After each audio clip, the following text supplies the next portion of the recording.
One major topic of discussion for the Toronto Raptors is heading into this offseason how we're going to retain a lot of our free agents. As Fred VanVleet, Jakob Poeltl, and Gary Trent Jr. are all available in the open market. But now we have some serious insight into what we will have to fork out in terms of cash in order to retain our star shooting guard Gary Trent Jr. So we'll discuss that as well as injury updates to Gary himself and Christian Koloko and Nick Nurse speaking out on the rotation changes he made last night regarding Precious Achiuwa and Christian Koloko for the backup center position. So lots of stuff to break down, all that more. Without further ado, let's jump to the first topic of discussion. First thing we're taking a look at is major insight into the Gary Trent Jr.'s future contract with the Toronto Raptors. And before I actually do jump into this, I haven't plugged this in the beginning of the video in a while, but definitely hit the subscribe button if you want to stay up to date on all the latest Toronto Raptors news. Should be pretty fun as we inch closer and closer to this play-in season, playoff season. So definitely hit subscribe if you've been watching the videos and you haven't hit that sub button. But Gary Trent Jr.'s contract situation. And Gary is obviously a guy who provides a lot of shooting for this Raptors squad, and we kind of need it, right? We have Scotty Barnes, Pascal Siakam, and Jakob Poeltl in our starting lineup, and while Siakam has certainly improved drastically since his rookie season, still not what one would call a natural three-point shooter, I guess, if that makes sense, even if his percentages have gotten better at times. I guess his peak was with Kawhi that season, but not a natural three-point shooter, and obviously Poeltl doesn't shoot any whatsoever, and Scotty Barnes is still developing in that area. So having some shooting on this team is key, and given our current roster construction, we also need a lot of firepower off the bench. And we'll talk about why Gary Trent Jr. was slumping in the previous games on that little road trip the Raptors had last week. But games like last night against Oklahoma City Thunder, where Gary absolutely cooks coming off the bench, right, are a clear indication of the value that he can provide to this team and why, because our starters have been great since the acquisition of Jakob Poeltl. If Gary can come in and be a flamethrower off the bench, this team is pretty well positioned. Obviously, we're not perfect. We're not a team that's probably going to be competing for, a top seed right now, right? But I'd pick the Raptors competing with anyone, including my homer biases and all that.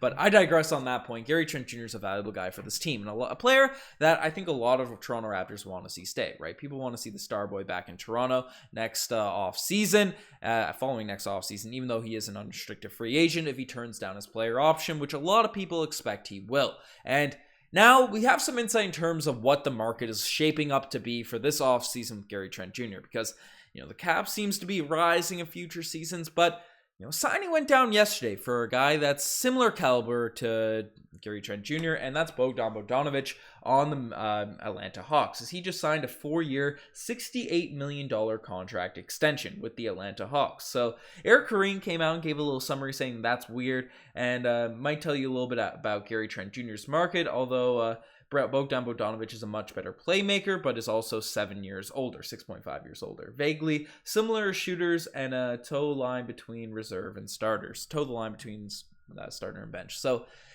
Gary Trent Jr., just looking at the stats, he averages more points than Bogdanovic, but as Kareem put out, right, Bogdanovic almost doubles him in assists, right? The decent or close to doubles him in assists. It was a little bit of a better rebounder, a bit more efficient, shoots 3% better from behind the three-point line, roughly, right? While Gary Trent Jr. does average 3 extra points. They're both, starters sometimes, bench players sometimes. Both provide similar value to teams. So Bogdan Bogdanovic only getting paid roughly $17 million a year is a bit interesting because a lot of people were saying ahead of this year's trade deadline that Gary Trent Jr. is likely going to demand a $20+ million extension, or at least a new contract with the Toronto Raptors if he's going to be brought back on this team. But, Bogdanovic, especially with an extension, right? Like, you're sort of getting the best you can get when you do these contract extensions. I'm sure his agent's out there talking to the rest of the league, seeing that open market, right? And if he's settling for $17 million a year, I know it's the guaranteed money and all that, but I don't know if Gary Trent Jr. is going to be making a whole bunch more than Bogdan Bogdanovic, at least in terms of what they've shown, at this point in their careers. Now, Gary is younger, so that could factor in certainly to different things. And while all the offensive stuff has been brought up, in my opinion, Gary Trent Jr. is the much superior defender. So $17 to $20 million does seem like a realistic range for Gary Trent Jr. If we get into the $23 million per year salary, that might be getting a little bit much. But in my opinion, I think we bring back Gary Trent Jr. regardless. I mean, how old is he? Gary Trent Jr., 24 years old and 58 days, right? Still a very young guy, fits the Scotty Barnes timeline, and is a helpful guy win now. So I'd love to see Gary Trent Jr. back, and hopefully we're able to retain him. But staying on the sort of Gary Trent Jr. topic, as well as Christian Koloko, we have some injury updates for those two players. As, obviously last night, and we'll talk about this later in this video, we discussed in the post-game podcast, Christian Koloko's back in the Raptors rotation. Nick Nurse had a lot to say about that in the postgame here today as well. But he went down early in last night's game, suffering a blow to the nose. Didn't come back at the end of this one. But news has come out from multiple sources today. I'll show the Eric Kareem report saying that Christian Koloko has fractured his nose. However, he is questionable for tomorrow as they seek out some mask options. So that's the first guy we'll just discuss a little bit, because obviously Koloko looked really good anchoring the defense off the bench for this Raptors team. And obviously a guy that we brought up on the podcast a lot the past 2 years, Precious Achiuwa, who we're extremely high on Raptors Digest videos, right, was benched for Christian Koloko, which I don't think should be the case. I think Precious Achiuwa, right, should be getting minutes as our backup 4, but I do like the fact that Christian Koloko is coming in there at the 5 and getting that opportunity, come in, block some shots, and do his thing out there. But hopefully, with just given this opportunity, he's not plagued with bad luck, and he's going to be dealing with an injury now that'll keep him out for an extended period of time. And then, interestingly enough, which gives us some insight on why he wasn't that great last week in terms of his production, right? Gary Trent Jr. Was apparently sick during the Western Conference road trip, which makes sense as Kareem sort of puts it. And obviously, Gary Trent Jr. was sick last year during the NBA playoffs, so hopefully those antibodies are built up now. So come playing time, especially playoff season, he's not dealing with any flus or bugs or anything like that. So happy to hear Gary Trent Jr. is healthy, and he looked healthy in last night's game, but also makes sense as to why he was struggling so much. And, we criticize him on the videos and stuff. Obviously, we react every single game, we criticize the bad games. We are happy with the good games and stuff and those reaction vids, but it's nice to know that Gary Trent Jr. is back healthy now, and we should expect more consistent outings from Gary going forward. So shout out to Gary Trent Jr., shout out to Christian Koloko. But staying on the Koloko topic, these topics are feeding in one another today. Nick Nurse speaks out on the Toronto Raptors rotation changes. Now, as I just briefly mentioned, Christian Koloko is put into the starting unit ahead of Precious Achiuwa in last night's game, and people are wondering if Nurse is going to be continuing on that route in terms of benching Precious and all that. Well, this is essentially what he had to say. Nurse said that having Pirtle and Koloko on the floor should bode well for them defensively. Sounds like that's the current plan, right? That's the plan for now. They'll try to find Achiuwa, who was a DNP coach's decision tonight, minutes at the 4 per Nurse. So don't expect, obviously, we were joking on the podcast last night that Precious Achiuwa is now in the Nick Nursery, right? Didn't even get in during garbage minutes, right? Didn't even get the Wieskamp and Malachi Flynn minutes last night.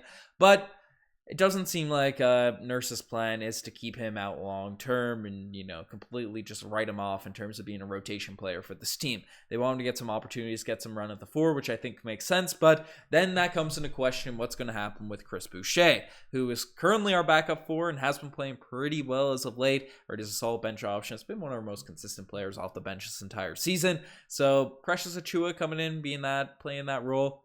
It's a bit interesting. It'll be interesting to see if they move him to the 3, play a bit more of that stuff, and get some really big lineups with Precious, Boucher, and Koloko. Obviously, Precious and Boucher will have to be knocking down their shots in order for us to run that lineup. But I don't know. It's going to be interesting to see what happens there. And the one person that I do feel bad for with the Koloko insertion into the lineup is Chatty Thaddeus Young, who I think is a good player to play around, solid lineups. Obviously, you don't want him to be carrying your team. You don't want him to do too much out there, but he's a guy that can feed off of, stars and players that are rolling well very nicely, not command too much of the offense and stuff, whereas Precious Achiuwa is kind of the opposite, or even though he's the better player now, I'd say, or at least, the higher ceiling in terms of being able to get you more buckets and stuff, but can take away from guys as well with his intense drives, growing vision as a passer. It's not there yet, not the same level as that, and not obviously a veteran like Thaddeus Young. So